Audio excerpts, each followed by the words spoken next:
Einstein once said that the most incomprehensible thing about the universe is that it is comprehensible.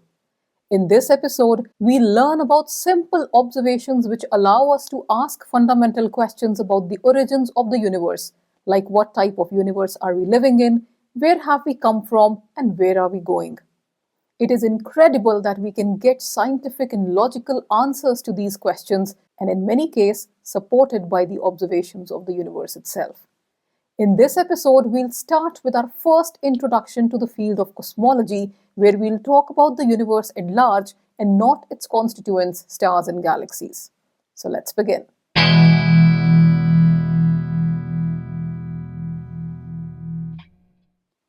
To first approximation, the universe can be assumed to be homogeneous and uniform. This might seem contradictory to observations since we see non-uniform distribution of galaxies all around us. However, note that these approximations of homogeneity and isotropy are valid on large scales, that is, scales larger than 100 megaparsec or so. This simple statement describes the universe well enough and is known as the fundamental cosmological principle. By homogeneity, we imply that the general properties such as density and composition of the universe are the same at any instant. Isotropy means that at any instant, the universe appears the same in all directions. This further implies that our observing point from Earth is not special. That is, any other observer from any other point in space will see exactly the same universe on large scales as we do from our position on Earth. An interesting thought experiment was conducted by a German astronomer Heinrich Olber, who said that if we are living in an infinite universe filled with infinite stars and galaxies in a never-changing universe, all the line of sight from us should end at the surface of a star. This implies then that the night sky should never be dark. Think about it like looking around you in a forest. Every direction you see, the sight line from your eyes will match a tree. So if it is really true that we live in an infinite universe, the entire sky should be filled with stars and there should never be any darkness. But the night sky is dark. And so this came to be known as the Olber's paradox. Olber said that that is how we can confirm that we are not living in an infinite universe, which was of course not known at the times. Up until the 20th century, Olber's paradox remained unsolved because astronomers had no idea whether we lived in a finite or an infinite universe, or whether the universe had a beginning or an end. But all this changed with Edwin Hubble's discoveries of the other galaxies and consequently their motion with respect to each other, which confirmed that the universe was indeed expanding. Edwin Hubble's discoveries effectively meant that the universe is not static and that the light from farther objects is redshifted. This means that the emitted light from faraway objects is stretched to longer wavelengths which are invisible to the human eye, and therefore those objects will remain invisible. The other solution of this paradox came from the finite speed of light. The speed of light at approximately 300,000 kilometers per second is kind of the highest speed attainable in the universe. This implies that even if we are living in an infinite universe, we can only see out to the horizon from which light has had enough time to reach us. In other words, there may exist objects beyond our horizon from which the light has not reached us yet. Consequently, this means that the universe is not indefinitely old as was believed in Olber's times. In effect, a very simple fact that the night sky is dark can only be explained under the Big Bang model, which suggests that we live in an expanding universe which is 13.8 billion years old.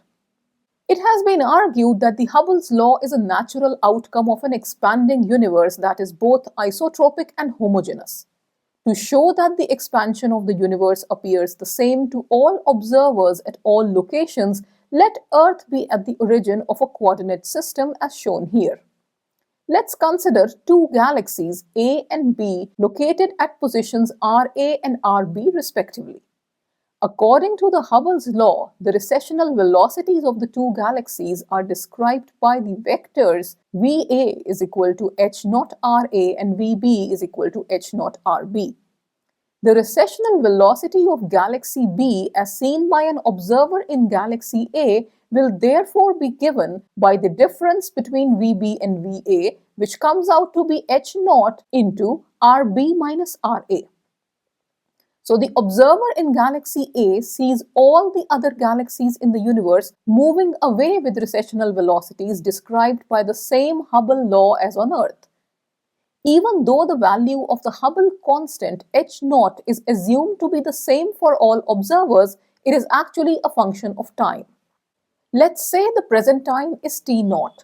Then H naught is actually H of T naught. As you already know, Isaac Newton came about in the 17th century and made a very crucial attempt at explaining the motions of the heavenly objects through his theory of gravity. Basically, Newton said that all objects having mass attract each other with a force. The strength of this force depends on the mass of the objects and the distance between them. And there is a lot we can learn about the universe by applying the simple Newtonian gravity to it. Since we have already assumed that the universe we live in is isotropic, we can as well say that it appears spherically symmetric from any point. This implies that any spherical volume in the universe will evolve under its own influence. That is, the gravitational effect of any material outside that of the sphere will be vectorially zero on the material inside. Let's say that such a sphere has a radius r and mass m of r. The equation of motion for a particle with mass small m on its surface at position r can be therefore written as mr double dot is equal to minus gm of r into small m by r squared into unit vector r, where the unit vector r is directed radially outwards from the center of the sphere. Since the universe is homogeneous, the density is same everywhere. So mass can be written as 4 by 3 pi r cube into rho, where rho is the density. Substituting the mass in the above equation, the equation of motion for the particle of mass small m can be rewritten as equation 3 shown here.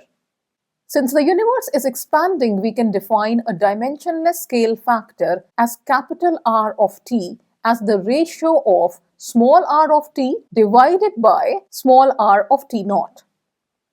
This definition implies that the scale factor at a reference epoch t naught will be equal to 1.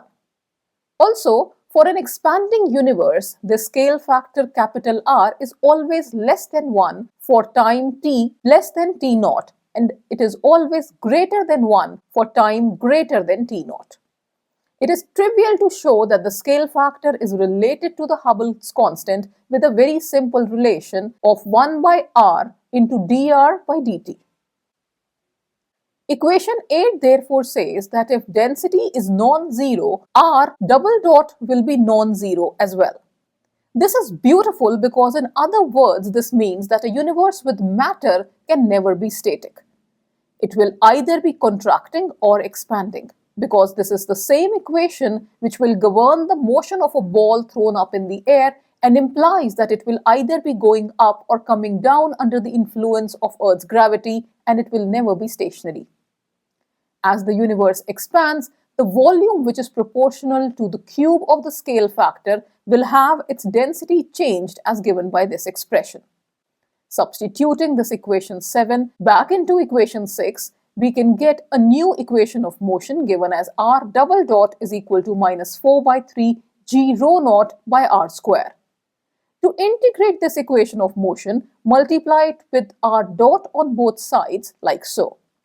But since dr dot squared by dt is equal to 2r dot squared, this equation becomes half of d by dt of r dot squared plus 4 pi by 3 g rho naught by r squared dr dt equals 0.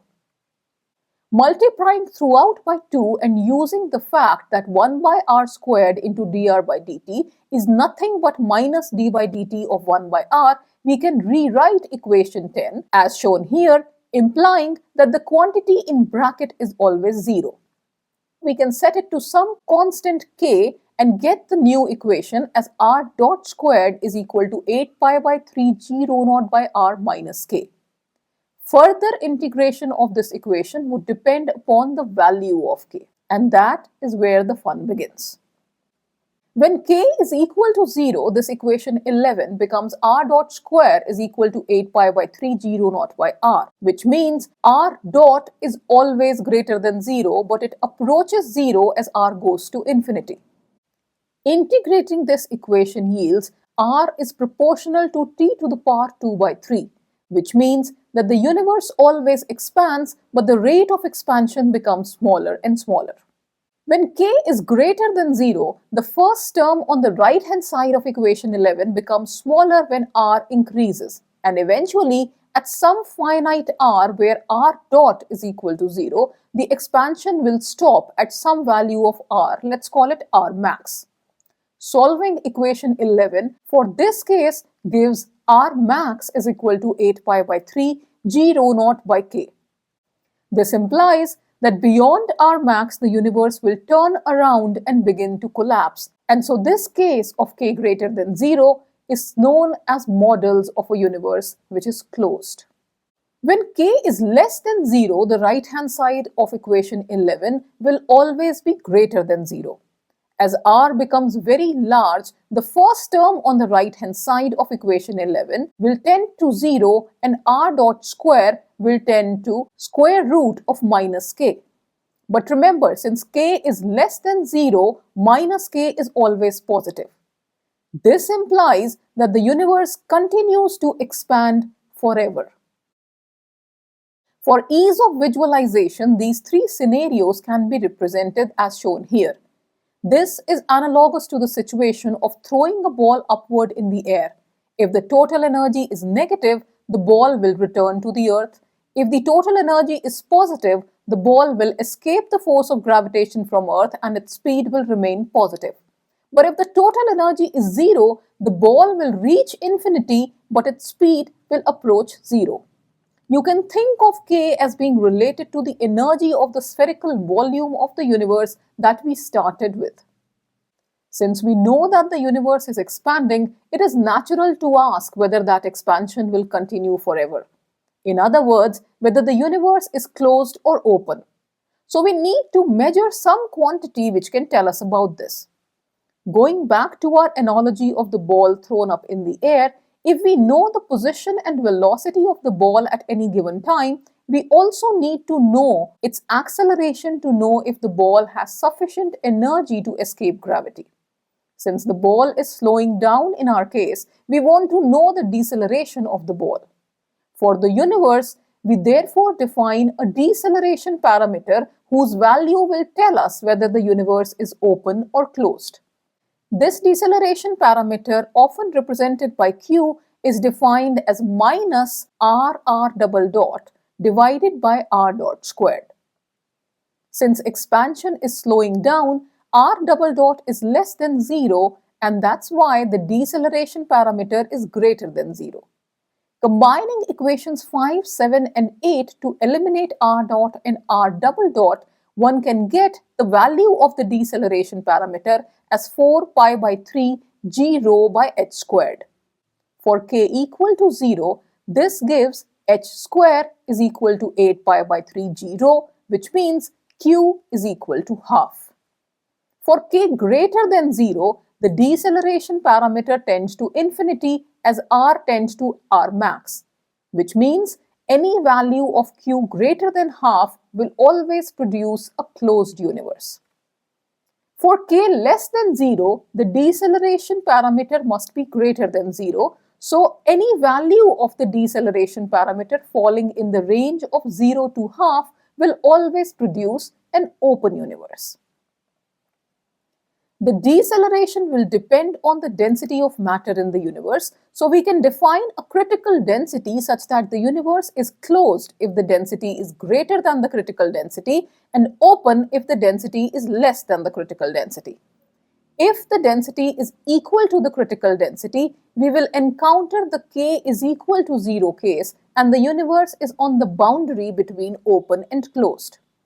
This last point allows us to find the value of the critical density, since it is the density for the case k equal to 0 or the deceleration parameter equals to half. This yields the value of the critical density as 3 by 8 pi h squared by g. Next, we can define a dimensionless density parameter omega as the ratio of the density of matter in the universe to the critical density. It is easy to see that the density parameter is equal to twice q. If the Hubble constant h is equal to 70 kilometers per second per megaparsec, the critical density comes out to be around 10 to the power minus 29 gram per centimeter cube. We will discuss about observations that help us measure the value of omega in an upcoming video. But let's consider what would happen if the universe happens to be closed. Well, eventually the expansion will stop and collapse will start. All of the matter will come together into a dense, hot state for the first time since the Big Bang. This event is sometimes called the Big Crunch. It is but natural to ask what will happen if we hit the Big Crunch. Some astronomers have suggested that the universe might reach a high density and then bounce back, starting a new expansion phase. If this happens, then this means that this could continue forever. In such a case, the universe is called an oscillating universe. If a universe happens to be closed, can we really tell if it is oscillating? Well, some theories argue that the Big Crunch or Big Bang in an oscillating universe will strip everything down to elementary particles and hence destroy the information on what had come before. Others have argued that there are certain thermodynamic properties of the universe that might tell us if we are living in an oscillating universe. Some theorists believe that we will need a quantum theory of gravity to understand the densest states that were reached by the universe in its past. I hope you enjoy this first introduction to cosmology. Please do share your feedback with us in the comment section below, and if you find our content useful, please do subscribe to our channel and share our videos with other astronomy enthusiasts. I will see you next week. Until then, take care.